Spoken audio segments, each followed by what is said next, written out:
Are you always coming up with ideas? Do you marvel at successful business owners?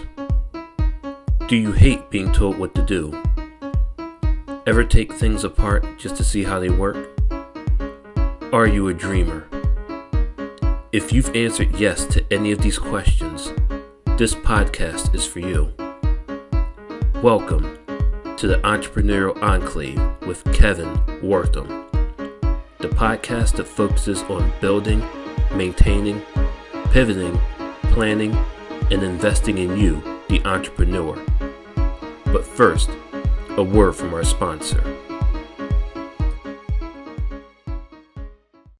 Pro Tapes and Specialties is the world leader in tape manufacturing and specialty conversion with over 40 years of experience. In addition to our pro brand of high-quality specialty adhesive tapes, we provide contract converting services that help improve your profitability, streamline your supply chain, and reduce inventory cost. We offer the most complete range of converting capabilities in the industry, such as cloth tape, double-coated tape, specialty tape, paper tape, masking tape, vinyl tape, carton sealing tape, adhesive transfer tape, duct tape, foam tape, electrical tape, filament tape, foil tape, reflective tape. And the tape just keeps on rolling. Visit us online today at www.protapes.com or call us at 800-345-0234. Pro Tapes, it's just how we roll. Welcome to another fantastic episode of the Entrepreneur Enclave, Life's Coming Attraction. I am your host, and today, man, I am excited. You know what? Let me take that back. I am always excited. So let's welcome to the platform today, Dr. Carnell Smith. Talk to me, brother. How are you? Hey, I'm doing outstanding. How you doing, my brother? I am doing well. So I want the listening audience to know that you are Dr. Carnell Smith, even though I knew you before that, but I want to give all respects due and desire to the hard work that you put in to become and to achieve the understanding of becoming a doctor. So, doctor, welcome. Thank you. God bless you, man. God bless you. Oh, thank you, my brother. Bless you too. Yeah, thank you. Thank you for having me. Absolutely. I greatly appreciate it. Yes, sir. So we're going to get started. So before you became a doctor, you were a beast on the gridiron. University of Pittsburgh football. Talk to me. How did you get to the University of Pittsburgh, man? Oh, wow. You know, I guess everybody got a story. It's funny. I was sharing this with some of my students. Yes. Last week, and I was giving them an examples and how you have to be ready, preparation. Yes. Because you never know when the opportunity is going to come. And absolutely. That's what we want, opportunity. And actually, Pitt was looking at one of my buddies on the team. Okay. And a guy named Dino Felino came to recruit me. I remember him. And he said that he had been in Toledo for the entire week and said he went around the league talking to the different coaches about me. And he came in and he said, hey, I just want to offer you a visit to the University of Pittsburgh. We are very interested in you. And he said, what are you doing? I think it was like on a Thursday or something. He said, what are you doing tomorrow? Well, I got a basketball game. So before you know it, that Saturday I was in Pittsburgh. Yes, sir. And that Sunday, Foge Fazel was offering me a scholarship. Wow. Which I couldn't accept right then at that time without talking to my mother. But that's when the scholarship was offered. They were actually looking at someone else. And I guess that kind of fell through. And they were looking at someone else on my team, and that kind of fell through. And they were like, who is this guy right here? Yes, sir. Type of deal. And so my grades were in order. You know, everything was in line. Yes. And so that's what I'm saying. Just the opportunity was there. And I've always liked Pitt. I've always liked Pitt football. Being a Midwesterner, yes. You know, a lot of Pitt games were always on ABC when Dorsett was playing and Hugh and Ricky. Marino. Absolutely. I mean, I was watching those big games, especially those games against Penn State. You know, so I always had a lot of admiration for the University of Pittsburgh, a lot of respect for them. Yes. And that opportunity to go there, I mean, it was like I just fit in. Absolutely. I truly felt like I fit in there. Well, so if I remember correctly, you were outside linebacker, correct? Well, actually, I was recruited as an inside linebacker. Inside linebacker. Okay. Okay. Yeah, and then they moved me to a defensive end Okay. when the new coaching staff came in after Yes. Coach Fazio first year, and then they brought in Coach Godfrey, Yes. and that spring ball, they moved me to defensive end, and I never looked back. Wow. Well, because as you know, Pitt was very strong all across the board, especially when it came to defense, man. Well, you know what? Let me take that back. Pitt was back in the day. Pitt was strong across the board, position, pound. You know, I guess pound wise in terms of every position, Pitt was strong. Yeah, absolutely, and Pitt at that time, Pitt, and still so today, the reputation of just being tough, hard-nosed football players, that was the reputation that the University of Pittsburgh football program had. Strong, Yes. aggressive, tough, smart, high IQ football players. Now, were you always thinking about Pittsburgh, or were you looking at other colleges at that time? Oh, no, being a Midwesterner, no. I mean, like kids give early verbals and stuff like that now.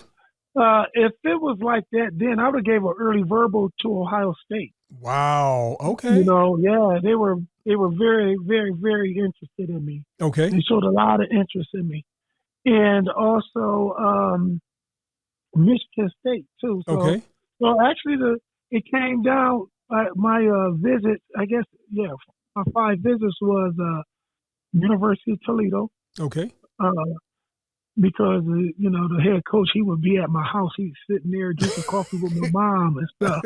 Like, dang, like a relative. Yeah, man. Or I was like, I wish we had cell phones back then. Or I'll come out of class and he'll be standing in the hallway out inside the class. Yeah. Or whatever. So he Dan Simrell, he was a wonderful guy. He just insisted that I use a visit there. So I did an official visit. Okay. Stayed home and did an official visit at University of Toledo. Okay. I did a visit to Michigan State, Okay. Ohio State, North Carolina, and Pitt. Wow. Solid schools, brother. Solid schools. So now, your final choice, University of Pittsburgh. Who was your host at that time? Oh man, Nate Hayward. What? Took me out. Nate was my host. Remember Big Lou? Then, remember Big Lou? Yeah. Big Lou was your host? Big Lou was my host, man. Oh man, I know y'all had a good time. We had a blast, man. I forgot that we went to the Black Angus, the restaurant, right? Yeah. And so I'm ordering this hamburger. It's like a 2-pound hamburger. So I'm thinking that's my dinner. Lou said that's the appetizer. I was like, whoa. That was a good time, man. Quentin helped too. Okay. Quentin was there also. Okay. He hung out with us. Okay. He helped host me, and actually at the time when I came, it was like during exam time. It wasn't like the prime time to come on a visit there, but it's just something about the University of Pittsburgh. I just felt as though that I fit in. It just felt right. Got you. Yeah, it just felt right. Got you. It felt right, and it was something different because when I announced that I was, going to Pitt, I mean, it took a lot of people by surprise. I mean, a lot of people by surprise. Okay.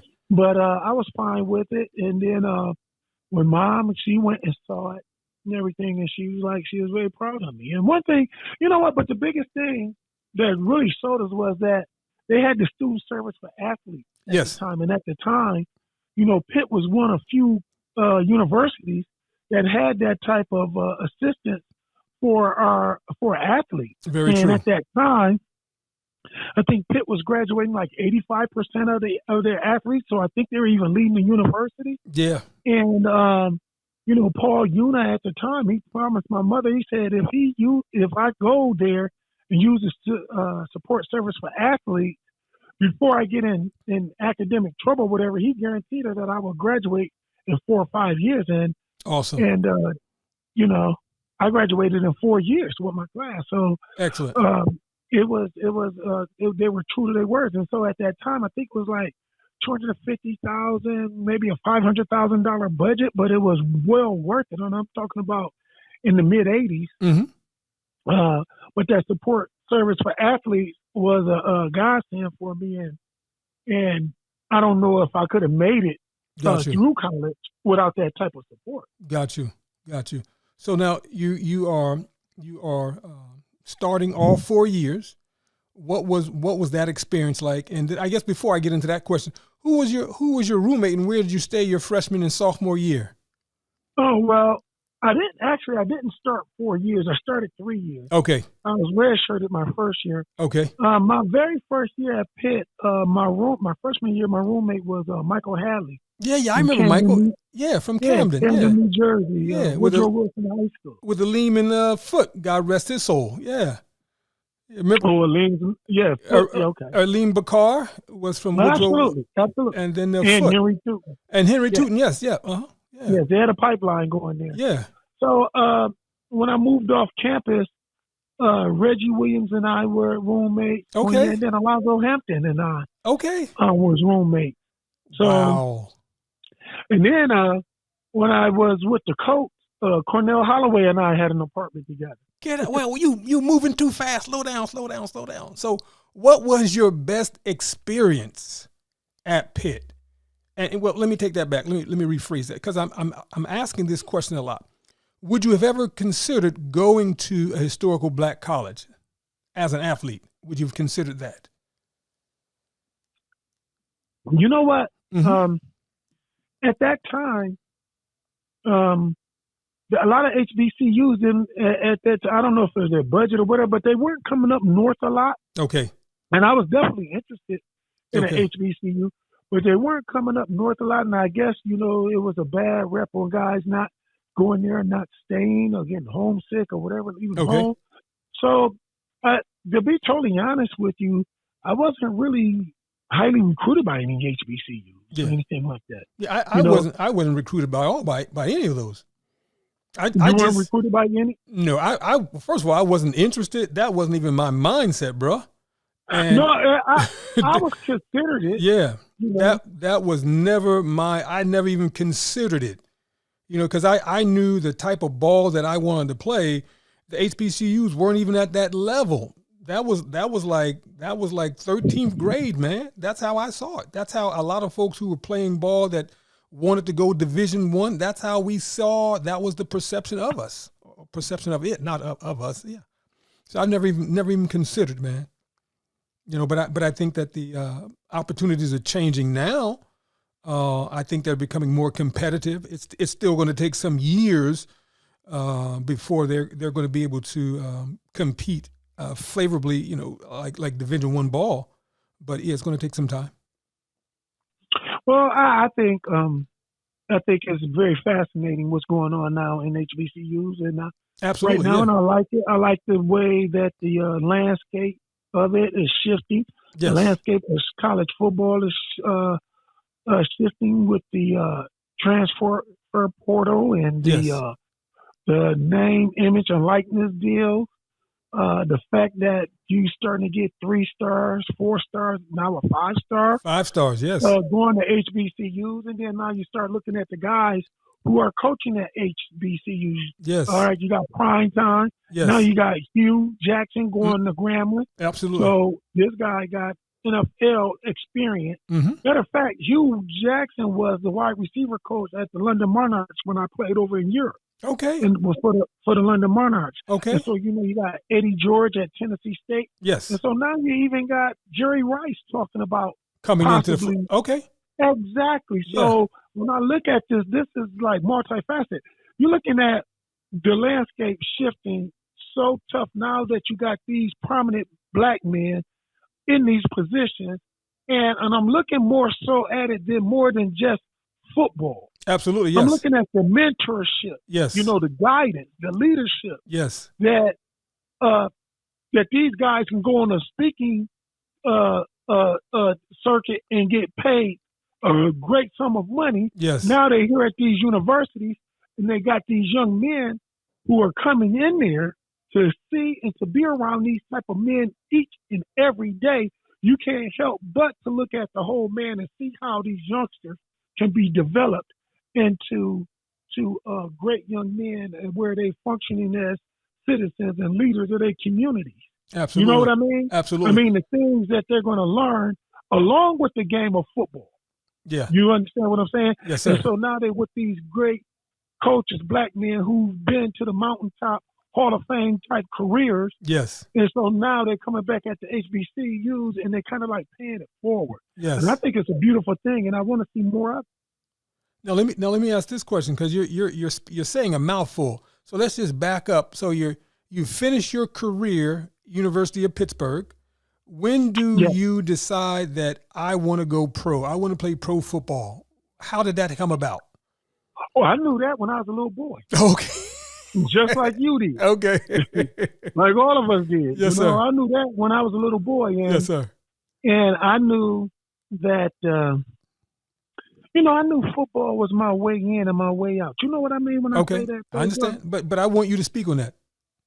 Well, I wasn't, very academic, studious. I was not never stupid or dumb, maybe lazy. So, but I was never really highly focused on academics. Yes. And I knew as a youngster that I wanted to change the way I lived.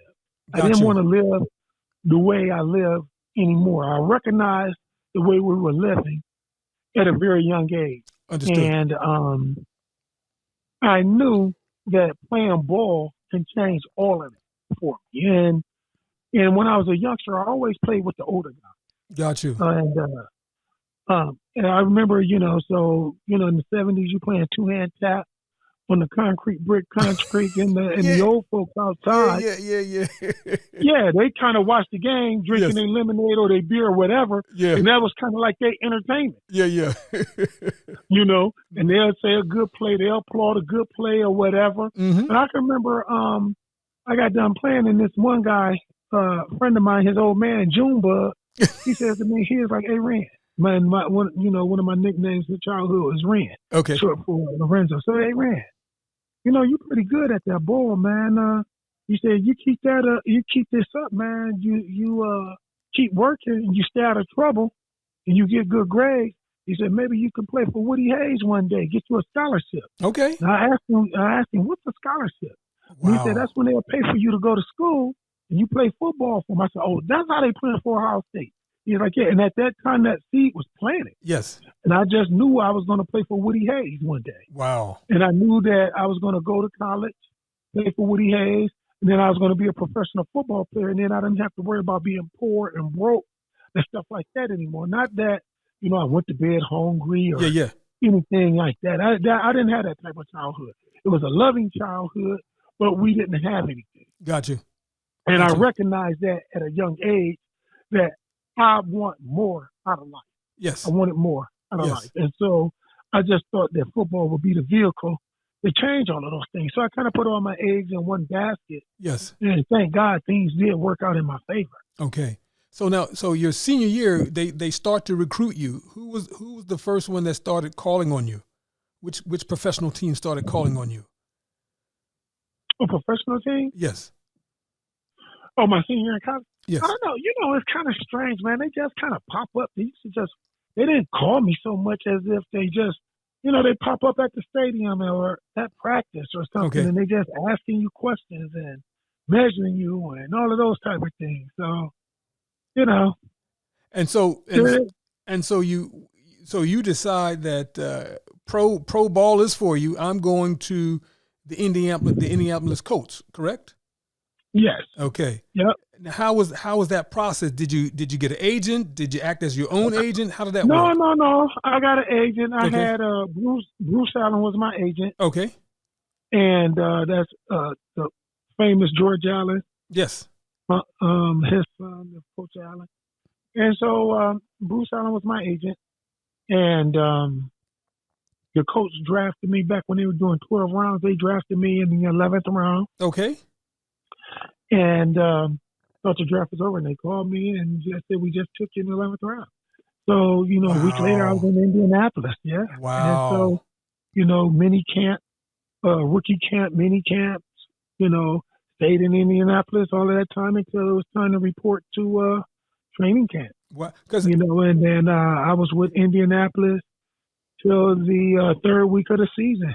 Wow. And Yeah, they let me go. They was on IR and then brought me off of IR and then they let me go. Wow. So while you were there, you got to hang out with Randy Dixon, right? Yeah. Big Dick. Big Dicks. That's all right. Yeah, Goose. Goose, and like I said, Goose was there too? Yeah. He was there before he went to Baltimore, right? Yeah. Yeah. Okay, got you. That's fantastic, man. That's fantastic. So yeah, so there's a lot of Pitt guys around. So they let you go, you lick your wounds, and you said, I still got the professional ball bug. Where do you go from there? The World Football League was starting, and okay. I went to the tryouts down in Orlando, Florida. And then the tryouts went well. I got drafted by the London Monarchs. Okay. And it was a 36-man roster. It was a humdinger to make that because it was, only 36 men, no practice squad or anything like that. Yeah. So made that team. And then the first year we won the World Bowl. Wow. We played in Wembley Stadium. Okay. And then I went back.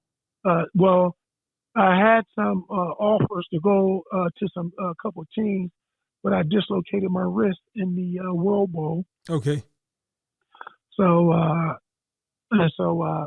went back another year, played another year, and I didn't lose the passion for the game. I just couldn't stand the business side of it. Got you. You work so hard, you're thinking like, hey, the best guy's going to play, is going to make it, and it just doesn't always work out like that. Yes. And coaches will tell you, hey, it's a number game, and this is what we're doing, and this is who we won with this guy because he's older or he's got more experience or whatever the case may be. Not necessarily me that he's a better ball player or more effective ball player, but this is some things that they do, or this is who they like, or this is who they're comfortable with. Mm-hmm. So, they're like, all right, it's time for me to go do something else. Okay. Wow. So when you decided to go do something else, what was that, to go back to school? No, not at that point. No. Okay. What I did was I got into marketing and sales for a while. Okay. Well, I worked for Miller Brewing. Okay. I worked at Coca-Cola. I worked for Ed.D. U.S. Healthcare. Okay. But right after playing ball, I was a substitute teacher. Then I went into that for a little while, and then I got back into education. Okay. Now, was that something you were always passionate about, education, schooling? It chose me. Okay, understood. Now, say more about that, Doc. How did it choose you? Education chose me. Well, I knew that I was ready to do a change. I knew I was ready to do something differently in my life. And my mom was like, you need to work with children, and a couple other close people to me. And I was like, when you're young, you think, well, there's no money in that or whatever. And they're like, yes, it is. You just have to, work it. Yes. You know what I mean? Money will come. Yes. And so I got into it as I was a building sub. Okay. I got back into it. I was a building sub. Okay.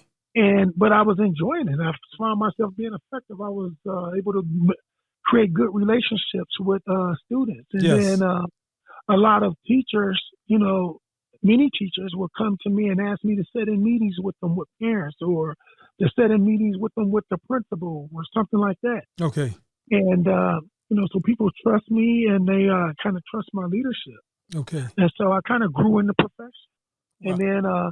And then and not to mention, at that time and still today, you are an African American male, and that whole industry is, I guess, requiring so much more of African American men, but we're not stepping up to the plate. It does. Yeah. It does.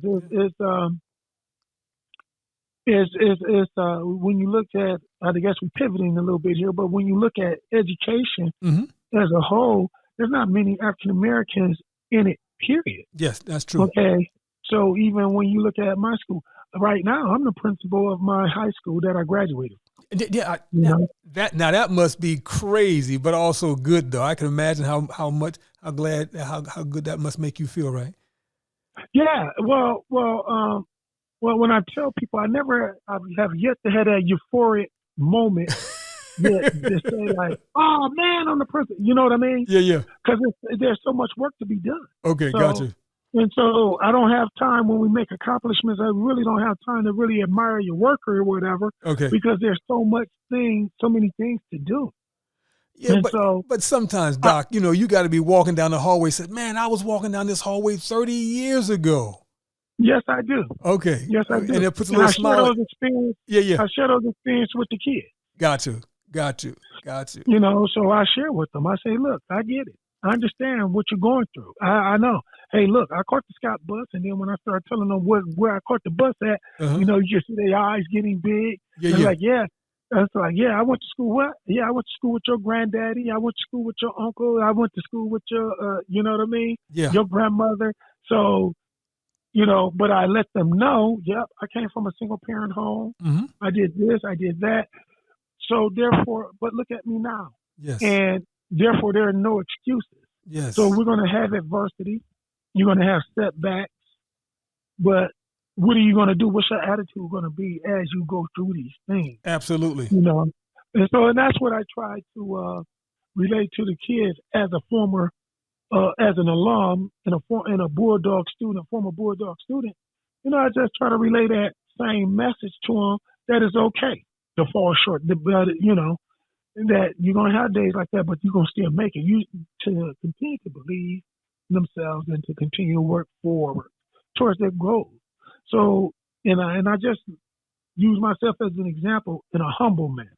Absolutely. Not bragging or anything like that, but just let them know. Because many of them, and I'm honest to God truth, like you, many of you are way sharper than I was when I was your age. Trust me. Yeah. Y'all have more game than I do, and I don't know if you got more because of more access to things or whatever. Yeah. Information, but y'all know more than I know. Yes. Now let me stop you for a second, because one of the things that I thought was interesting in your bio, you said that you were working on your dissertation.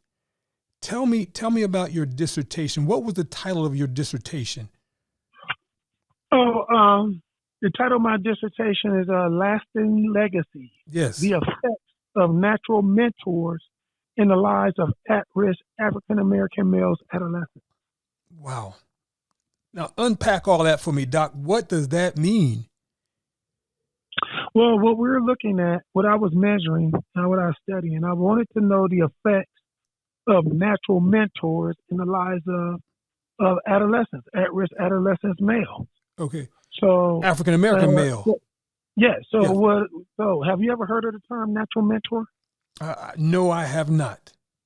Okay. So, and every time I do a presentation or training on this or whatever, there's never a hand that go up in the room to say they've heard of it. Yes. But natural mentoring is the type of mentoring we had long before formal mentoring came along. Okay. Natural mentoring is an informal relationship. Okay. And we all had them. Yes. So when I was doing my research, with the people that I had for my participants, the mentees, I asked them, I said, do you have a mentor that you talk to or whatever? And it was 4 participants, and all 4 of them said no. Okay. And so I asked them, I said, okay. I said, so who do you turn to when you have issues or problems? Do you talk to anybody? And then at that point, they just started naming numerous people. Got you. Right. And so I was like, great. I said, those are your mentors. Got you. So automatically they affiliated mentoring with a formal mentoring program. So when I asked them, do they have mentors? They all said no, because they thought I was asking them, have they ever been in a mentoring program? Got you. And so when I started saying that, I said, okay, then give me your favorite one, who you talk to the most. Mm-hmm. And then I contacted those people, and then I asked them, I said, hey, look, so-and-so told me to contact you to interview you, that notified that I will be contacting you to interview you, because he identified you as your mentor. Wow. They were taken back. The mentor was taken back because they didn't even realize that there was a mentor. They were saying I was just naturally doing what I was supposed to do. Got you. I understand that. And the reason why I say I understand that now is because I do that. And I also serve as the co-founder and the executive director of a program called Minding Our Business. And through mentoring, what we do is we teach students about the essence of starting and running a businesses. So I understand that, but I didn't understand, and we've never used the term natural mentoring. But thank you for sharing that. Wow, I'm learning something every day. You may have to bring me out there for a training one day, Kev. Yeah. Because I can unpack this whole thing for you. Then. Absolutely. But we use natural mentoring. We have a mentoring program at our school called the Bulldog Educational Mentoring Program. Okay. And this is our 6th year running this program. Okay. And so, when I became the principal there, we were in dire shape, Yes. And I wanted to know, hey, where are we at? I think it was like September. I said, where are we with graduation? How many kids we got on track for graduation right now as of today? Mm-hmm. And it was disheartening. I mean, it was like we had maybe about 23 kids on track for graduation. Out of how many? Oh, man, probably about 140. Wow. Yeah, about 145, maybe close to 150. Yeah. Okay. At 23 on track for graduation. Wow. And so we were just thinking of things. I said, we got a crisis here. We need to get on some things, do some things differently. Yes. And then we was checking off the boxes on things we can do. And I said, hey, what about a mentoring program? And they was like, well, we've tried a mentoring program before, but it didn't work. I said, yeah, well, tell me about it. Okay. Because this is right up my alley. I'm Yes. like, well, tell me about it. And they were like, they told me what the name was and why it fell apart and all of those things. Okay. And I just asked one question. I said, so let me ask this. I said, how did y'all match mentors and mentees? Mm-hmm. And they was like, oh, well, we matched the mentees with the mentor. I said, did the mentee have a choice on who their mentor was? And they was like, no. I said, okay. And I said, so we're going to try something else. I said, first of all, we're going to change the name to the Bulldog Educational Mentoring Program, not the Sheepdog Mentoring Program. Yeah. I said, we're Bulldog. Yeah. That's first and foremost. I said, second of all, I said, we're going to go to everybody, all hands on deck, custodians, cafeteria workers, secretaries, everybody, police officers, our CPOs, our hall monitors, all of them. Yes. Everybody, all hands on deck, and we're going to ask them to participate and serve as mentors. Yes. And they were like, Dr. Smith, we don't know if this is going to work. I was like, wait a minute. What we're going to do is we're going to allow the kids to choose their mentors. Awesome. So I'm going to go and I'm going to ask every person who volunteers, how many people can they handle? Is it one kid? Is it 2 or 3 or is it 4 that you can handle? Mm-hmm. Right? And then we'll do it like that. And then in this group, this is my first year. It was a tough crowd because they didn't know me. And so they were under one other principal for 3 years. Yes. So here was this guy coming in, changing stuff or whatever, messing up their groove. So when we put this in place, they all like jumped on it like, yes. Yes. And I was like, wow, because they, the staff was saying, some of the administrators were saying it wouldn't work, but they jumped on it. Wow. And then when I explained to them that they'll be able to choose their mentor as long as they had space provided, then they can choose their mentor. Wow. And so it grew and it caught on. So what I would do little small trainings for the staff. Yes. Letting them know and focusing on informal relationships. Yes. And so the more I start to bring them their attention to it, right? The more I start to bring that, then just like you became conscious of, you said, oh, that's what we do too. Now you're more likely to be more intentional Yes. in your mentoring. You understand it's a mentoring relationship. You understand it's a mentoring situation, circumstances going on right now. Yes. And as the mentor, you're vulnerable enough to give up, and because the relationship can shift real quick where you become the mentee and they the mentor. Yeah. So it's a relationship, and you know what I'm talking about too. Oh, yes. So so the mentor can't go into this relationship. It's all about the mentee, and I'm gonna give. No, the relationship is reciprocal. Absolutely.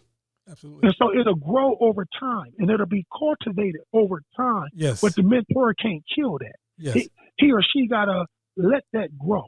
Yes. And so what I'm saying is, like when you have a 6-month-old baby, they're not that when they become 3 or 4, they don't need you the way they needed you when they were 6 months. Yes.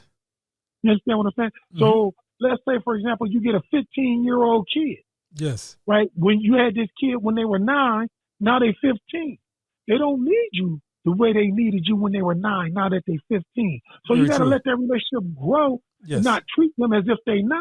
because you're going to smother that relationship. Mm-hmm. So even when you become an adult, you mentoring adults, Mm-hmm. you know, especially if you know them as a teenager, hey, they don't need you. Wait, so my point is you let the relationship cultivate. You got to let it grow Yes. and let it mature. Yes. So that's what we've been doing. And so since then, you know, so that first year we had a 48% graduation rate. Wow. And yeah, it was bad. I was vilified on social media. So we ended up graduating maybe about 70-something kids, Okay. maybe 72, 73 kids or Okay. whatever. Okay. And Now, when you say vilified, what were they saying about you on social media? oh my goodness, he only got 10 people. I don't know, man. I just quit reading. I just didn't, you know, I'm so optimistic. I couldn't get that negative focus, my attention on that negative energy. But they were Gotcha. just saying some really mean stuff, you know, and they were saying some mean things about our kids. Okay. And these were black folks. Oh, yeah. And sometimes You know, black folks and are the so- worst. Yeah. Yeah, and so I was trying to, so I didn't, you know, I wouldn't dare comment on anything like that because I'm smart enough not to get in a pissing contest with a skunk, Yeah. you know. So, so I, you know, I never said anything, you know, I just kept working, you know. Gotcha. And the following year, we had the highest graduation rate increase in the district and in Northwest Ohio. That's all right, Doc. We went from a 47% graduation rate Yes. to, I think, a 76% graduation. That's all right, Doc. Under your leadership with the new program that you had introduced. Yes. Awesome. But let me stop you for a second though. Why is mentoring so important in the black urban community? Why is mentoring so important? Oh my goodness, man, we can do the whole segment on that, but I'm gonna keep it in a nutshell. Yeah. It's important because it's a way of life. It's Gotcha. a way of passing on tradition. Okay. It's a way of passing on understanding, trust, and love. Listen, we all can't experience everything, nor should we want to. Yes. You know, and so I look at mentoring. So I'll break it down like this, and this is something my mom told me as a teenager, Yes. and when she was trying to, she was making a point to me about listening and paying attention, and she was like, Carnell, she said, you're gonna do one or two things in this world. Either you're gonna buy your ass whoopings or you're gonna go borrow some. So she said it's inevitable. Yeah. She said it's inevitable. You're gonna buy your fair share. Yes. That's no doubt. Yes. But you ain't got to go buy them all. You can borrow some of these lessons from other people. Wow. So you got to learn to close your mouth and open your eyes and open your ears and listen to other folks. Yes. Now, see, here's the thing is with mentoring, where it's become difficult for the mentee, and this is why it's important that they get some people who just keep it total 100 with them. Yes. Older people, at least 10 years.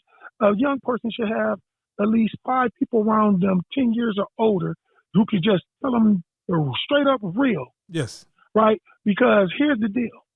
There's going to come a point in time when that mentor is going to share something with that mentee, Mm-hmm. that mentee, it's not going to make sense to him Yes. at all. And the reason why it's not going to make sense to him is because it's about life. It's not about how much they know in a book, how much computer skills. This is life. Mm-hmm. This is wisdom talking. Mm-hmm. This is life lessons. And because they haven't seen it or can't perceive it, or it sounds so far-fetched, Yes. they won't believe it. They can't get it. This is why it's so important to have people like that where you could trust, Got you. where you could trust unconditionally, who you know love you unconditionally. Yes. And then you can take that advice and you be like, you know what? Just don't even, I can't even imagine that, but I'm going to just take it. Yes. Because I I'm gonna believe take in it. you. Yeah. I believe in you. I'm Yes. going to put this in my pocket. And we've all been there.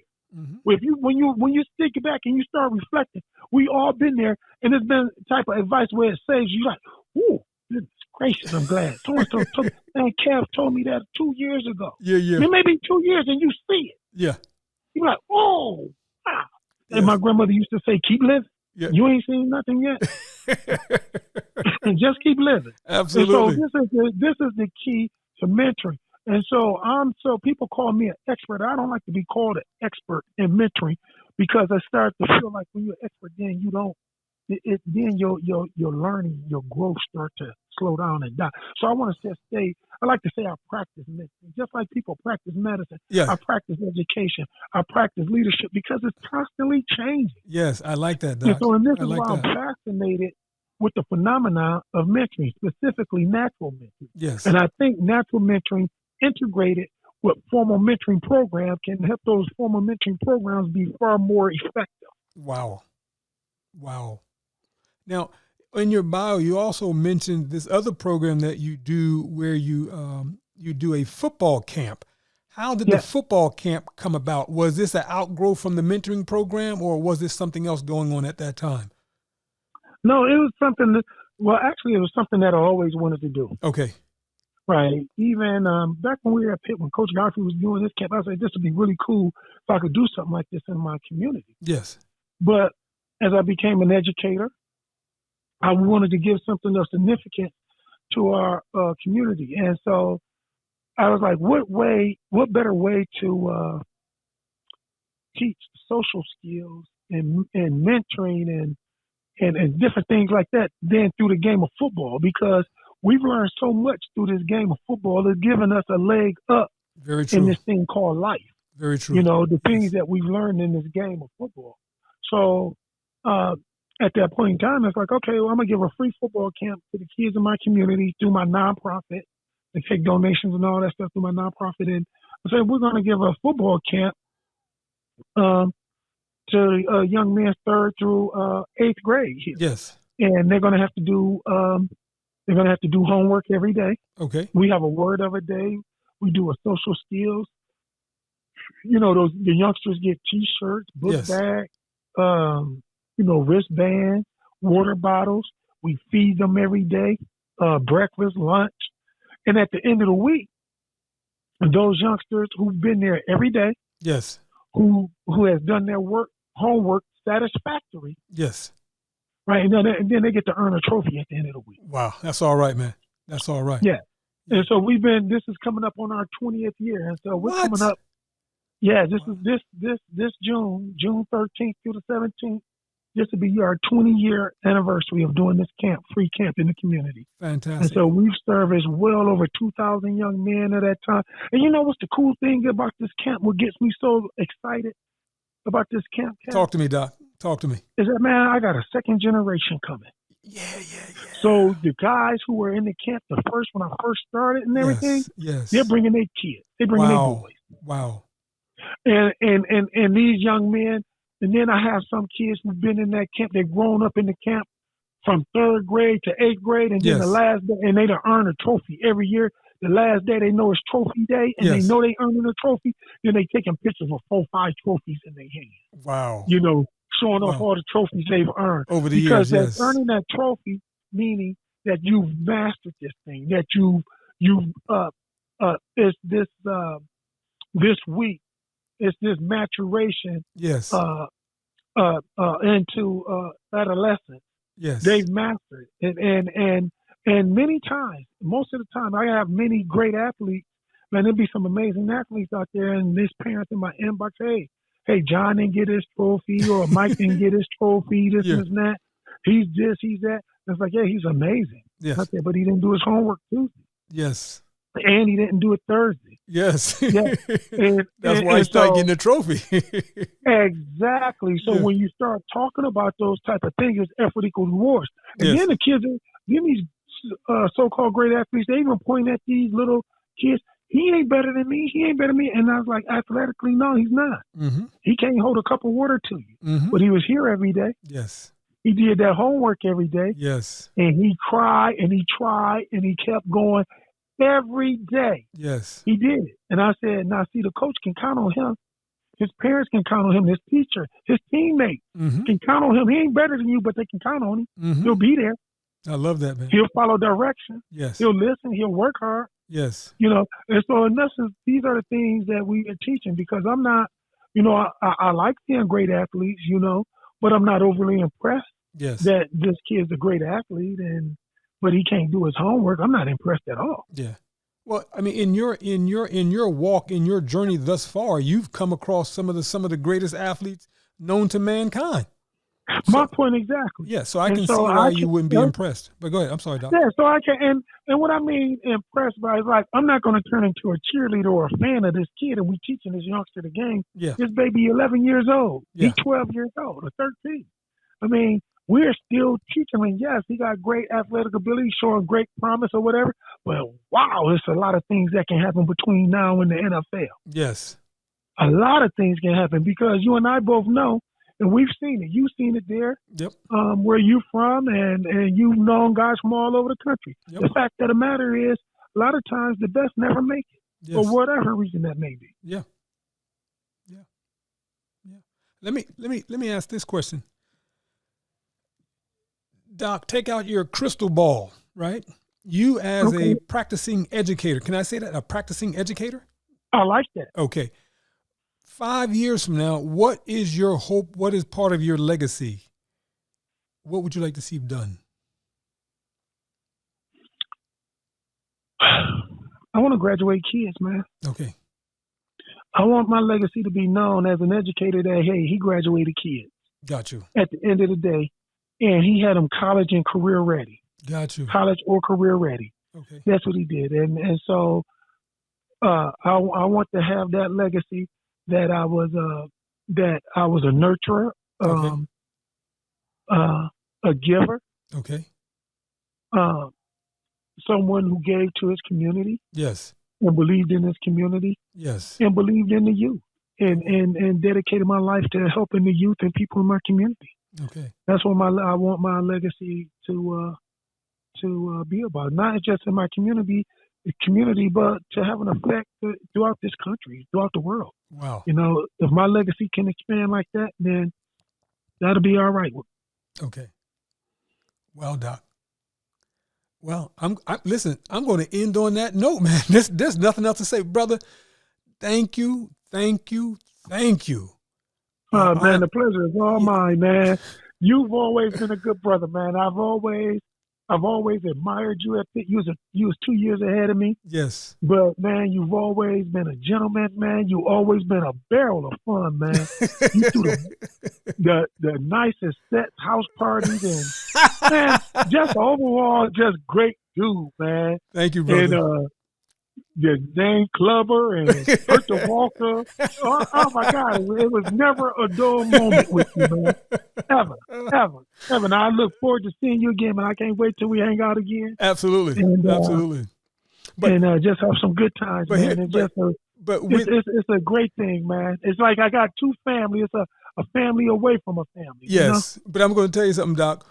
Now with this platform, there may be some things that you and I can do together, and we're certainly going to keep talking to see if we can't make that happen, because I'm doing an entrepreneurial program on this end where we do entrepreneurship and we do mentoring from that aspect, and maybe there's some collaboration that we can do together, because I'm quite sure that using this platform, we can put ourselves in a position to help not just folks in our own areas, but regionally, nationally, and internationally, So let's keep talking about that. I'm wishing you nothing but blessings, hope, and prosperity as you move forward in this year and beyond.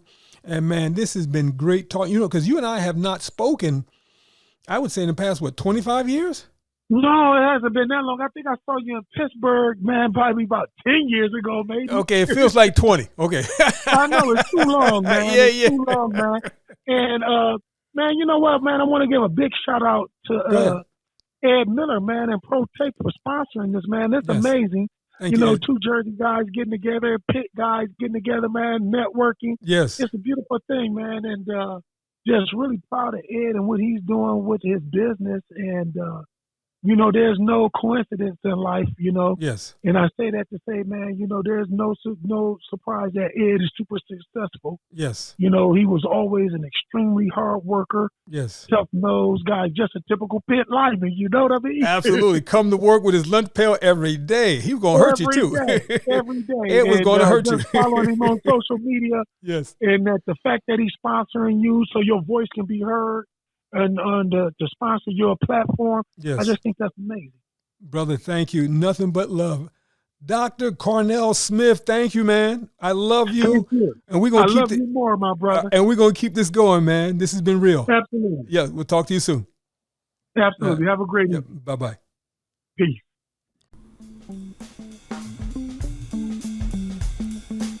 That concludes another episode of The Entrepreneurial Enclave with Kevin Wortham, the podcast that focuses on building, maintaining, pivoting, planning, and investing in you, the entrepreneur.